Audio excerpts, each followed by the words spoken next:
répondu. Mes collègues m'ont encerclé. Ils ont pointé mon nouveau sac et m'ont traité de traîtresse. On croyait tous que t'allais veiller à nos intérêts, mais en fait, tu pensais qu'à toi. D'accord, dans ce cas, tu sais que Gina a été augmentée aussi. Figure-toi que non, Jenny. Parce que clairement, c'est un bac chiche. Non, c'est pas vrai. Si, c'est vrai.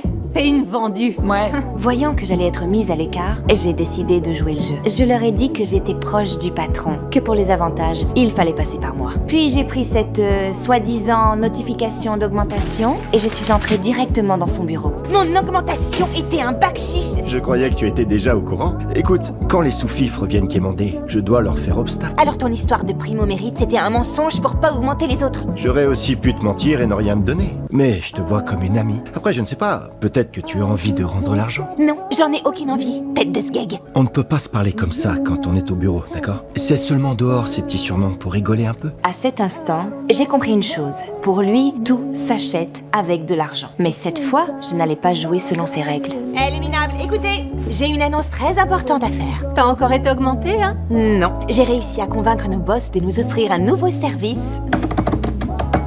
On a une crèche!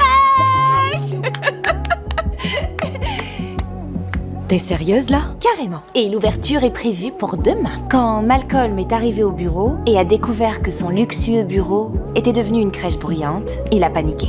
Dis-moi ce que tu veux. J'ai une petite suggestion. Tu fais demi-tour, tu appelles tes supérieurs et tu demandes la putain de crèche que mes collègues réclament d'urgence. J'ai une petite suggestion. Tu te bouges les fesses et tu vas nettoyer le bordel absolument répugnant qui est devenu mon bureau. Ou alors tu dégages. Est-ce que tu serais en train de me menacer? Parce que ce serait plutôt à moi de te menacer. J'avais entre les mains toutes les preuves. Discrimination sexiste, inégalité salariale, corruption interne. Il m'a regardé. Pour la première fois, j'ai vu la peur dans ses yeux. Quelques jours plus tard, je l'ai recroisé au parc. Cette fois, il avait complètement changé. T'as gagné, tu le sais.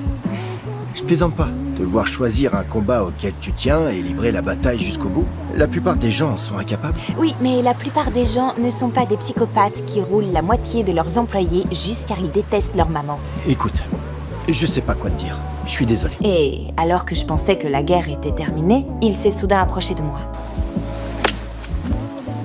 Tu te crois où, là? Je suis vraiment désolé, je croyais que tu voulais peut-être... C'est moi qui décide.